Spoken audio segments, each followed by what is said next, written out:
할렐루야. 오늘 읽은 본문의 말씀 창세기 39장 19절부터 23절까지 말씀을 중심으로 해서 비전이 이끄는 인생, 비전이 이끄는 사람이라고 하는 제목으로 하나님 말씀 증거하도록 하겠습니다. 우리 제목을 한번 따라 하실까요? 비전이 이끄는 사람.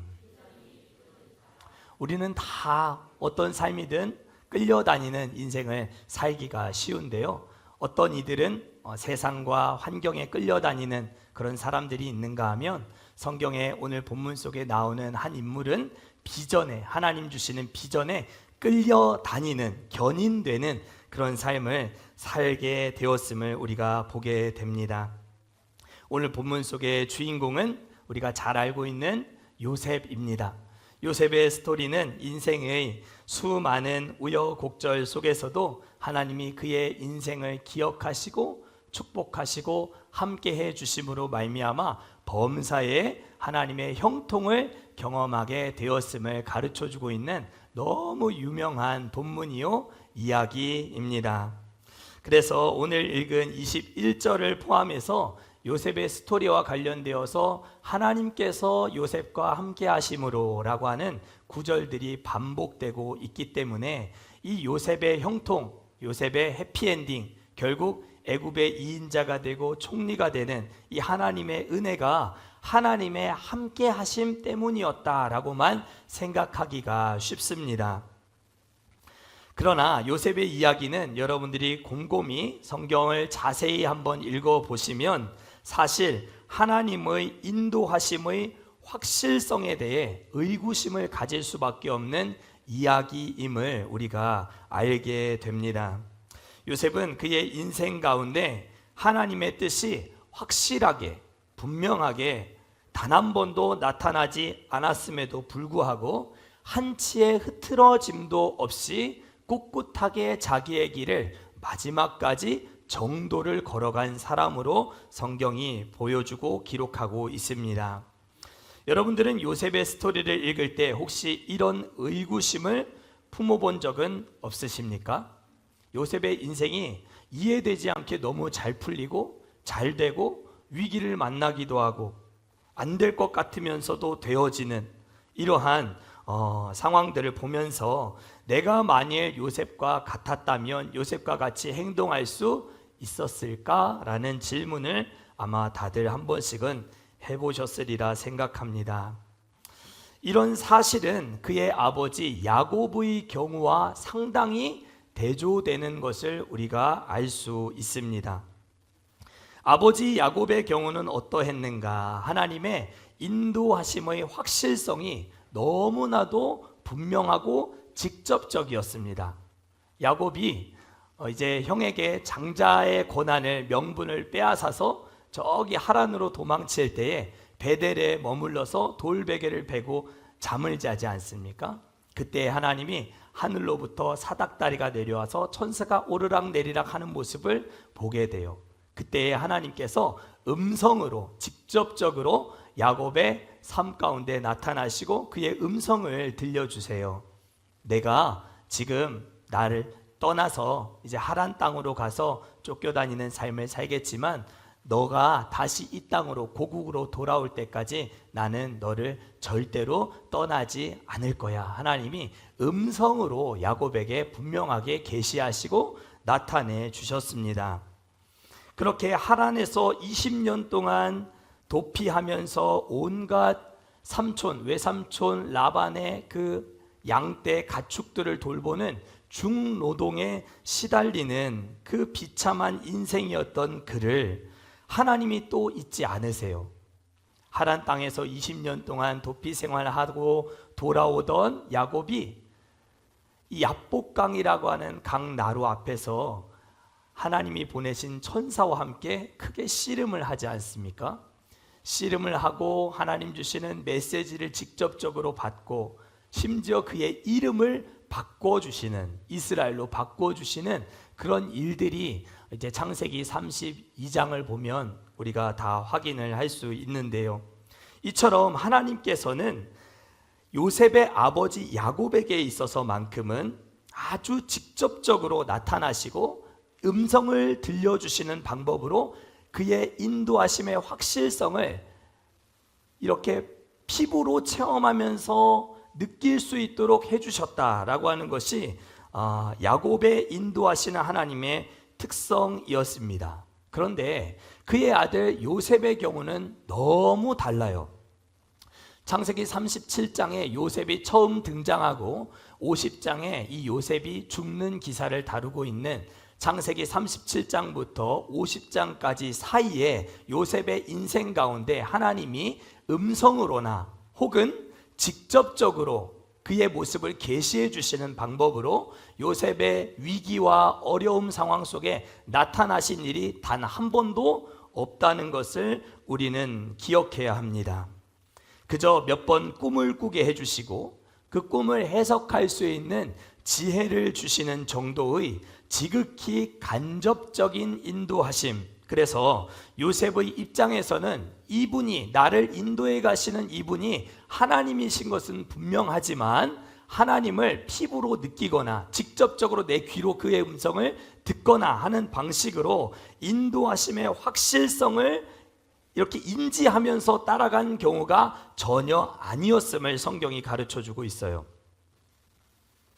이런 하나님의 간접적인 인도하심에도 불구하고 요셉은 끝까지 앞서 말씀드린 대로 그의 인생의 마지막까지 정도를 걸어가게 됩니다. 조금도 흔들리지 않았습니다.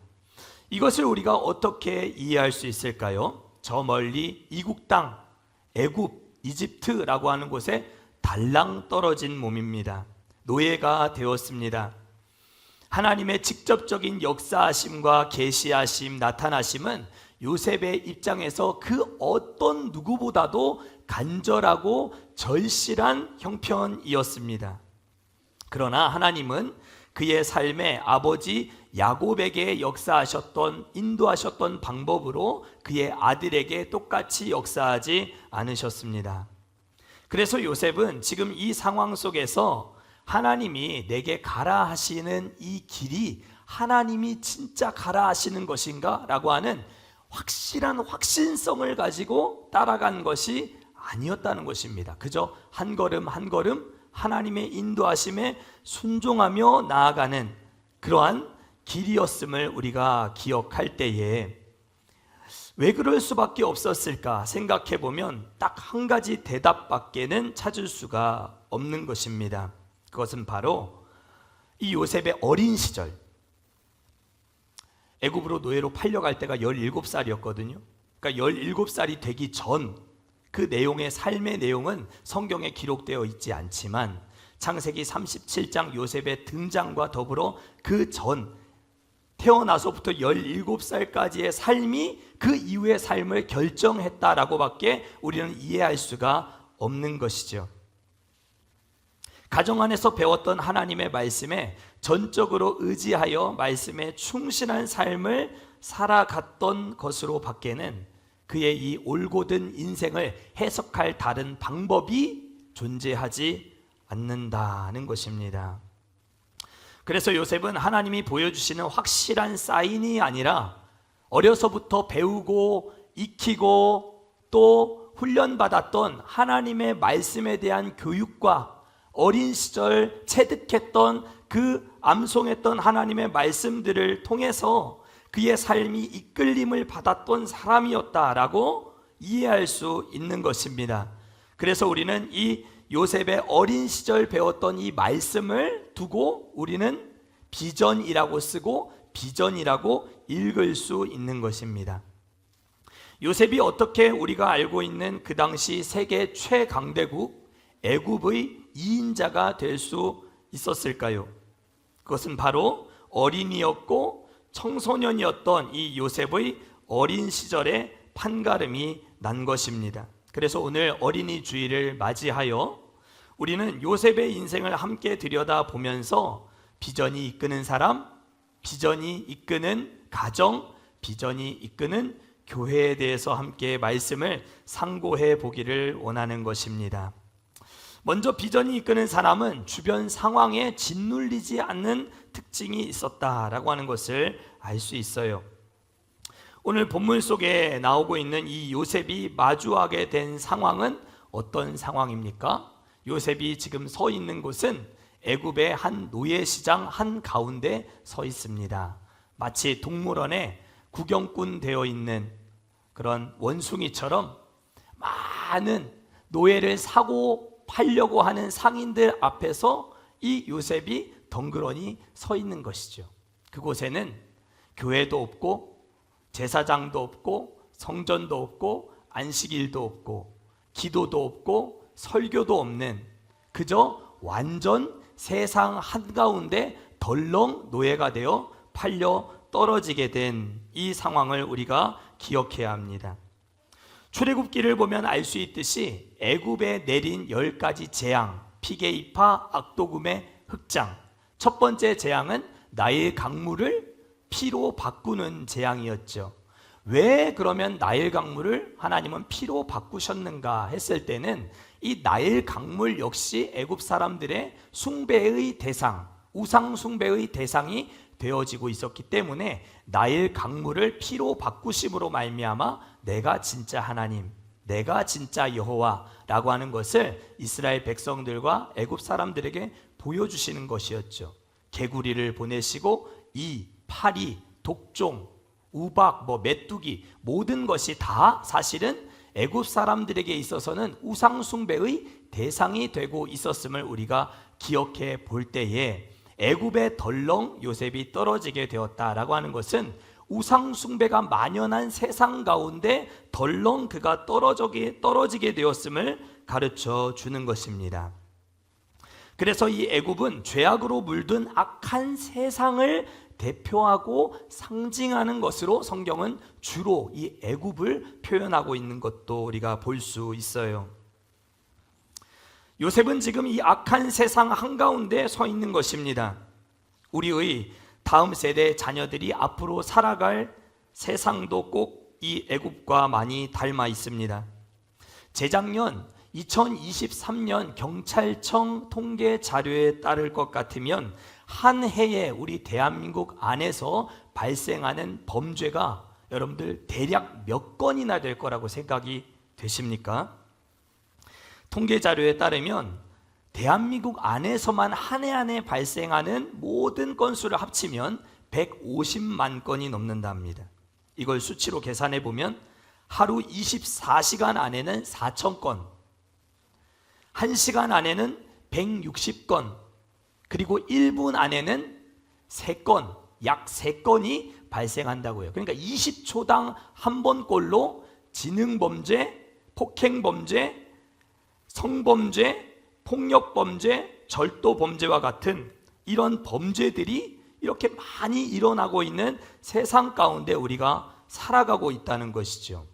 이것도 재작년 결과이기 때문에 올해는 더 많이 발생했을 것이다, 우리가 그렇게 예상할 수 있겠죠. 입을 다물지도 못할 흉악한 범죄들에 대한 죄악상이 뉴스 지상과 신문지를 도배하고 있는 것, 우리가 너무 잘 알고 있는 어려움입니다. 이렇게 아무렇지 않게 흉악한 범죄들이 버젓이 벌어지고 있는 이 세상의 상황을 보고 있노라면 우리 다음 세대 어린 자녀들이 살아갈 앞날을 생각해 보았을 때 참으로 가슴이 먹먹해지고, 또 혹은 너무 한편으로는 두렵기도 하고 또 무섭게 느껴지기도 하는 것 같습니다. 그런데 어디 그뿐입니까?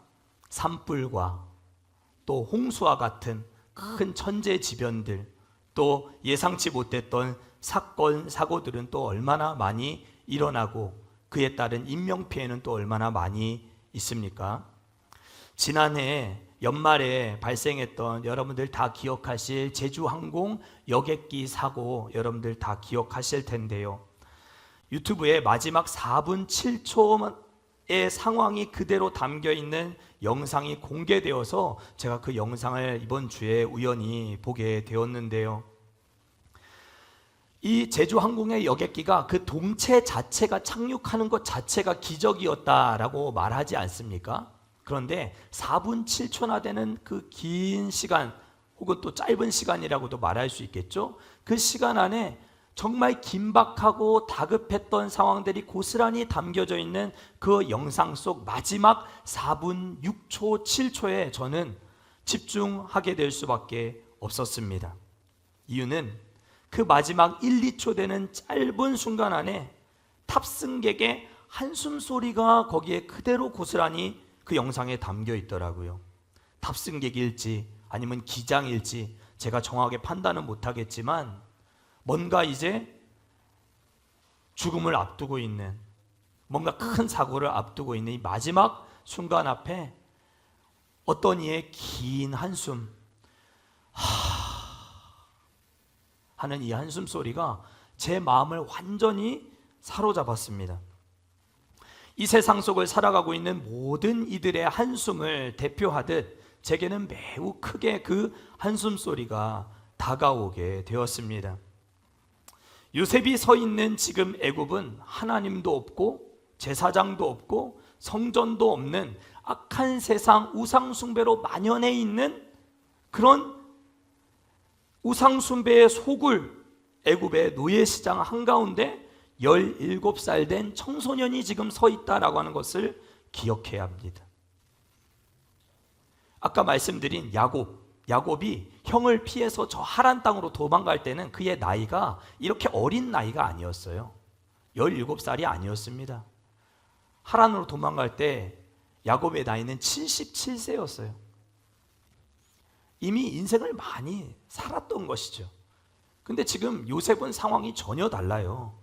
야곱에게 하나님이 직접적으로 나타나 주셨어야 한다면 요셉에게만큼은 정말 하나님이 두 팔을 걷어붙이고 정말 요셉의 인생 가운데 찾아와 주셔야 하는 것 아니었겠습니까? 그런데 요셉은 아무것도 의지할 수 있는 것이 없는 그 자리에 서게 되었습니다.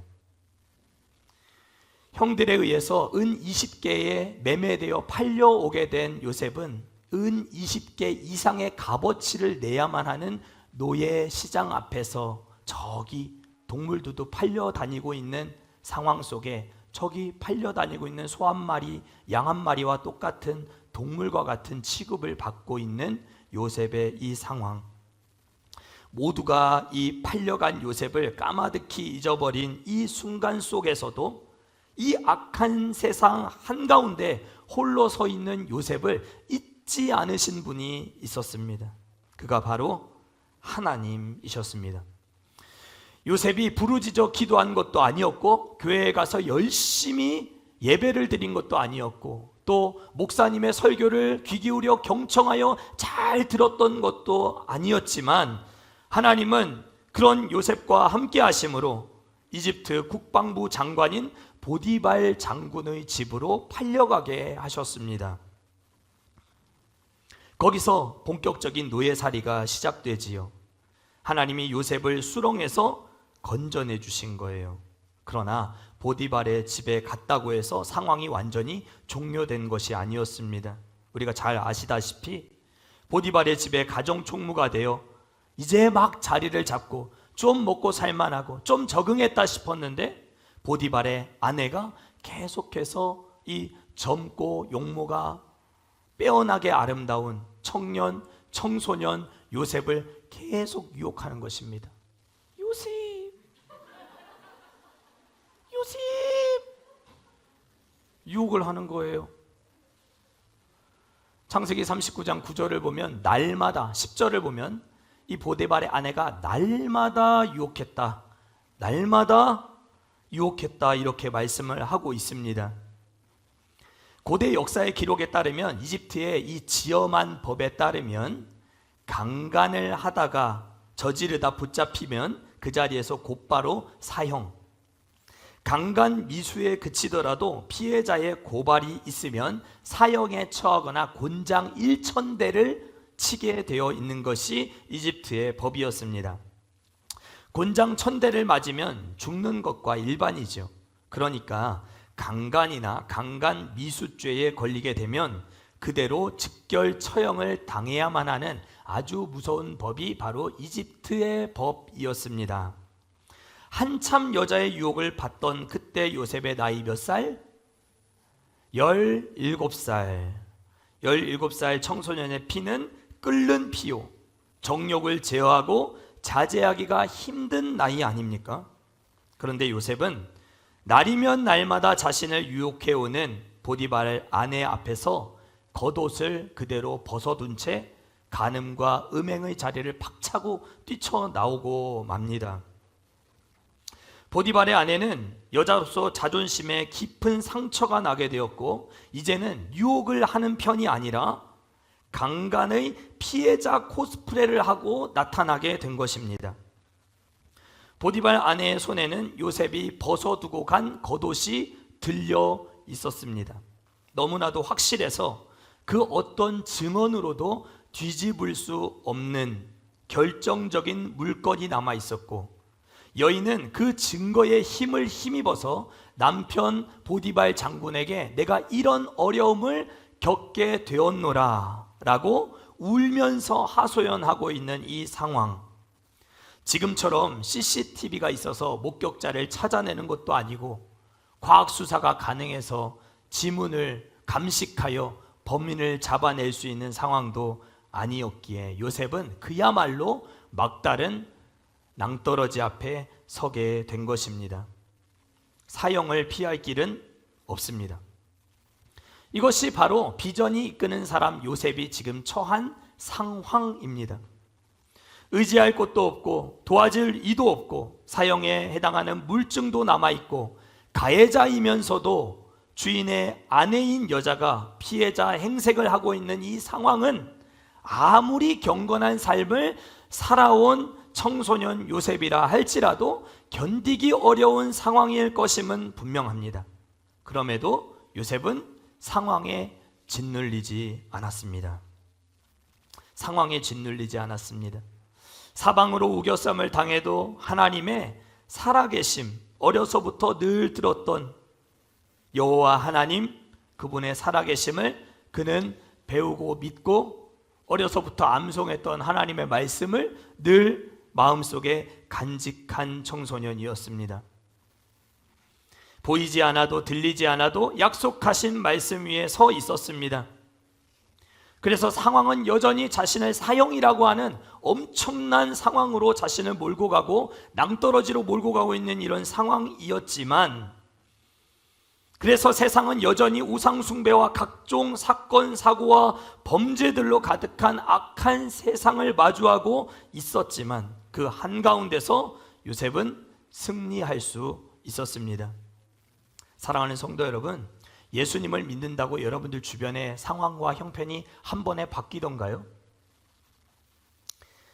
살아계시는 하나님을 믿는다고 해서 여러분들을 향한 오해와 억울함이 한순간에 해소가 되던가요?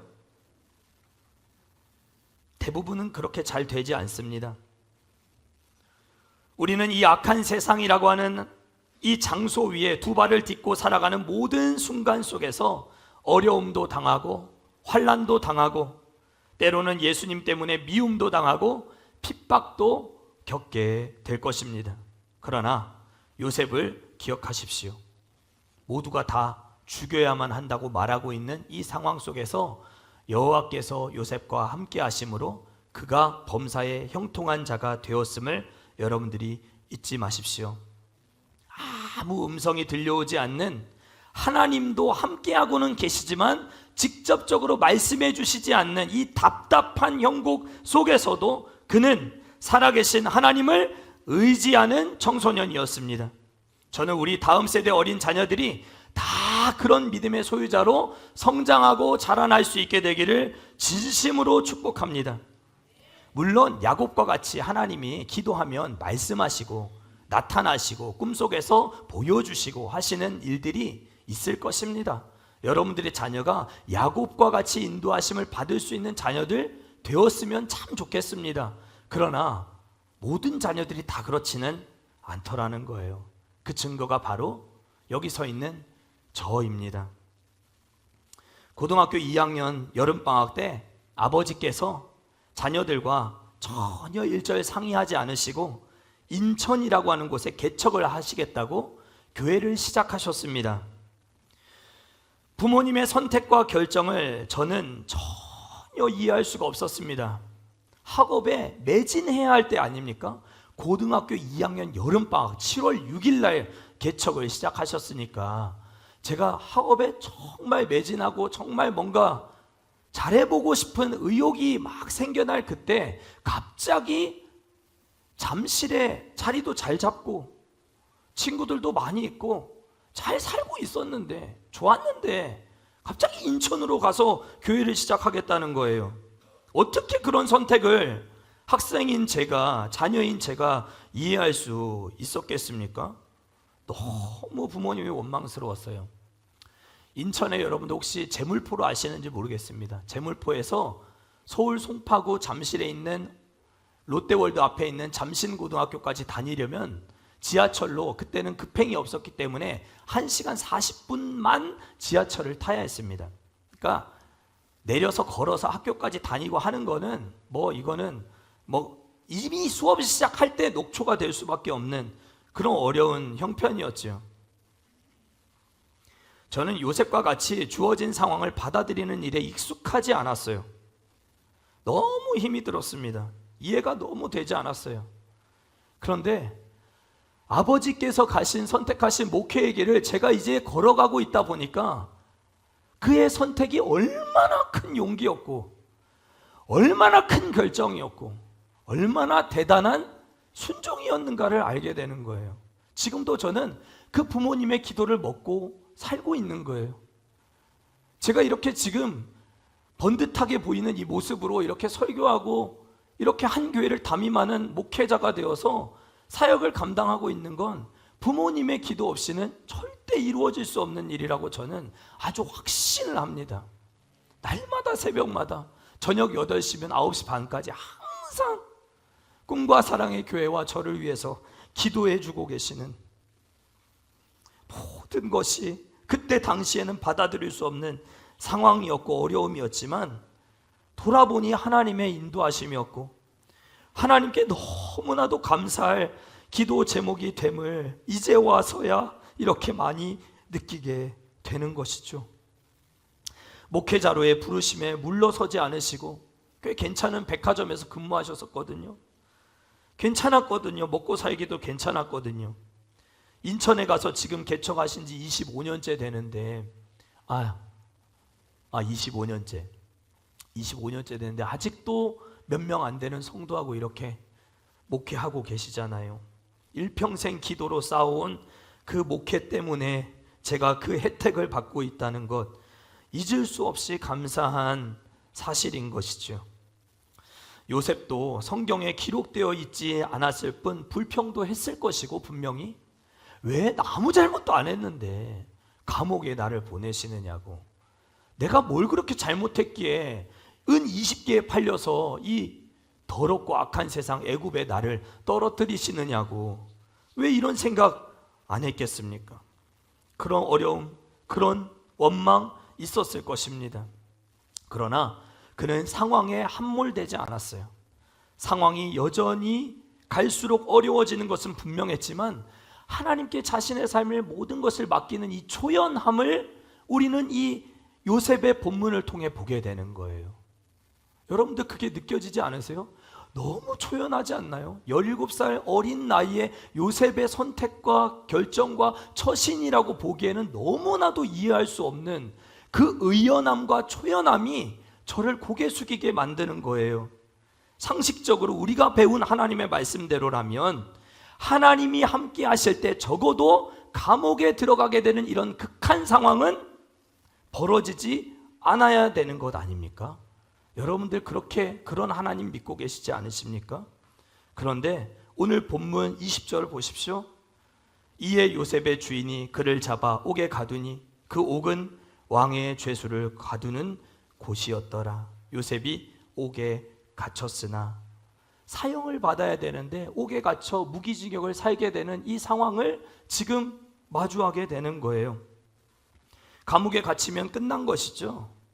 사형이 아닌 정도의 그저 감사하며 살아가야 할 요셉의 인생의 그 무엇이 희망이고 소망이 될 수 있었겠습니까? 그런데 하나님이 감옥 안에 있는 요셉을 찾아오십니다. 그리고 그에게 인자를 더해 주십니다. 그리고 간수장에게 은혜를 더해 주십니다. 여러분들 이걸 어떻게 이해할 수 있습니까? 우리의 믿음과 우리의 시나리오는 어때요? 그게 아니죠. 감옥에 있는 요셉에게 인자를 더해 주시는 것이 아니라 감옥에 들어가지 않게 해 주셔야죠. 우리가 믿는 하나님은 다 그렇게 여러분들 시나리오 짜고 믿고 계시잖아요. 간수장에게 은혜를 주실 것이 아니라 간수장을 안 만나게 해주셔야 맞는 거 아닙니까? 그게 우리가 예상하고 기대하는 인생의 시나리오예요. 우리는 이런 요셉과 같은 시나리오를 받아들일 수 없어요. 그런데 요셉은 그 감옥에 갇혀서 13년을 아무에게도 기억되지 못한 채 쓸쓸하게 인생의 전성기 20대를 그저 감옥에서 소위 속된 말로 썩은 것입니다. 13년의 세월이었어요. 가장 명석하고 가장 총명하고 가장 강하고 가장 에너지가 넘치는 혈기왕성한 20대를 오로지 감옥 안에서만 보내야만 했던 요셉, 무엇이 인자고 무엇이 은혜입니까? 여러분들 이걸 인자로 은혜로 해석하실 힘이 여러분들에게 있으십니까? 그러나 이것이 하나님의 인도하심이었습니다. 이것이 부인할 수 없는 하나님의 선택이었습니다. 자녀들을 두고 계십니까? 여러분들 꼭 가르치십시오. 어떤 순간에도 세상의 유혹에 넘어가지 말고 상황에 파묻히지 말고 보이지 않는 살아계시는 하나님을 선택하라고 가르치십시오. 분명히 살아서 역사하고 계시는 음성 한번 너의 귀에 들려주지 않았다 할지라도 진짜로 살아 역사하시고 계시는 하나님을 신뢰하고 선택하도록 지도하십시오. 그것이 부모의 사명입니다. 자녀의 마음에 새겨놓은 하나님의 말씀이 반드시 위기의 순간에 우리의 자녀들을 살려낼 것입니다. 반드시 그 말씀이 아이들을 견인해낼 것입니다. 극한의 상황 속에서도 하나님이 인자를 더하시고 주변 사람들에게 은혜를 베풀어 주실 것입니다. 믿으십시오. 확신하십시오. 감옥 속이라 할지라도 하나님이 살아계시면 희망은 있는 것입니다. 끝나지 않았습니다. 요셉이 감옥에 들어감으로 말미암아 감옥도 더 이상 이전의 감옥이 아니라 하나님의 은혜가 쏟아지는 은혜의 자리가 될 수 있었습니다. 중요한 것은 상황이 아니에요. 하나님의 함께하심입니다. 한번 따라하시죠. 하나님의 함께하심이다. 중요한 것은 상황이 아니에요. 비전이 이끄는 사람의 인생은 어떠한 어려운 상황이 닥쳐오더라도 절대로 어려움만으로 끝나지 않는다라고 하는 것을 본문이 가르쳐 줍니다. 그런 의미에서 여러분들 보이지 않는 철창에 갇혀있는 감옥 속에 혹시 어려운 마음 가지고 오늘 예배에 나오신 성도님들 계십니까? 그 감옥도 천국이 될 수 있음을 믿으실 수 있기를 축복합니다. 우리 자녀들의 인생에 상황이 닥쳐온 모든 어려운 형국들이 천국으로 바뀌어지는 역사가 반드시 나타나게 될 줄 믿습니다. 오늘이 당장 어려우십니까? 당장 숨을 쉬기 어려울 정도로 고통스러우십니까? 혹시 그런 어려움을 가지고 오늘 예배에 나오신 성도님들이 계십니까? 어두운 침묵 속에서 도 믿네 능하신 내 주님 일하고 계심을 나 바란 그대로 이루어지지 않아도 기쁘신 뜻대로 행하고 계시네. 어두운 침묵 속에서도 능하신 내 주님 일하고 계심을 믿고 약속대로 행하실 주님을 신뢰하시는 여러분들 되실 수 있기를 축복합니다. 요셉의 13년 투옥 생활, 애굽의 총리가 되기 위해 꼭 필요한 학교 생활이었습니다. 하나님의 개인 과외를 받는 교습소가 바로 감옥이었습니다. 인자를 더하시고 은혜를 부어주신 그 자리는 더 이상 눈에 보이는 쇠창살로 가득한 감옥이 아니라 하나님이 내 인생을 빚어가시는 훈련소요, 하나님께서 역사하시는 은혜의 자리였습니다. 아무리 어려운 일을 만나더라도 말씀이 우리 자녀들을 견인해 나갈 것입니다. 믿고 경건한 다음 세대를 만들어가는 저와 우리 모두가 될 수 있기를 축복합니다.